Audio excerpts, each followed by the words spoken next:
দিল্লিতে Bangladesh high commission ঘেরাওয়ের ঘোষণা আরএসএসের।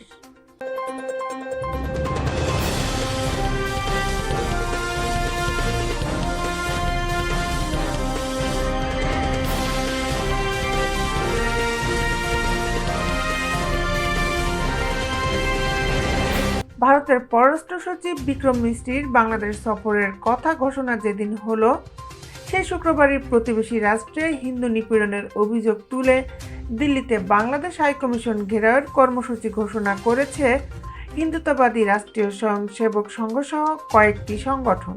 তারা 10 ডিসেম্বর হাইকমিশন ঘেরাও করবে বলে জানিয়েছে।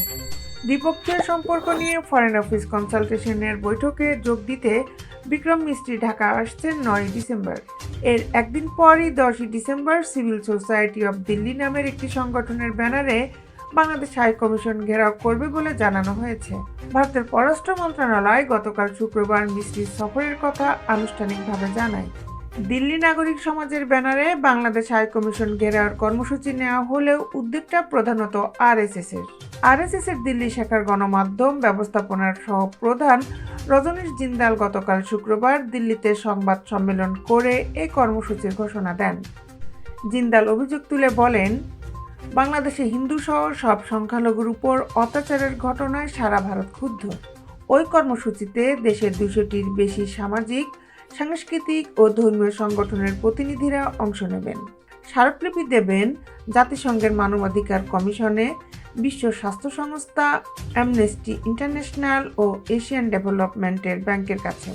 প্রত্যেককে বলা হবে বাংলাদেশে হিন্দুদের উপর অত্যাচার বন্ধে তারা ব্যবস্থা নিক।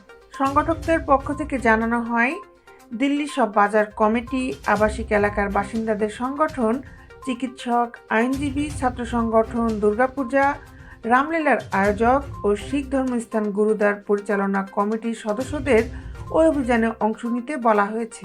এই কর্মসূচি ঘোষণা নিশ্চিতভাবে ভারতের পররাষ্ট্র সচিবের সফরের উপর ছায়া ফেলবে।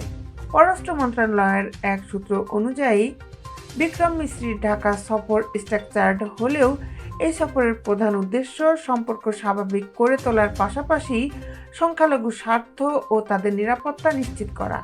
ভারতীয় এক সূত্র স্বীকার করেছে যে আগরতলায় বাংলাদেশ মিশনে যা ঘটেছে তা ভারতীয় সরকারকে বিড়ম্বনায় ফেলেছে।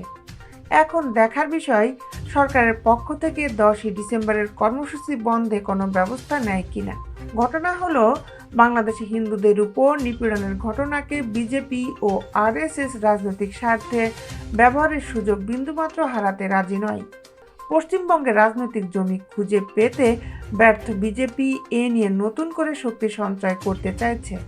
বাংলাদেশ সরকার বারবারই বলে আসছে, পালাবদলের পর কিছু ঘটনা ঘটলেও যেভাবে প্রচার চালানো হচ্ছে তা দুরভিসন্ধিমূলক, অপপ্রচার ছাড়া আর কিছুই নয়। দেশ বিদেশের আপডেট নিউজ পেতে আমাদের সাথেই থাকুন। Justice television, Dhaka.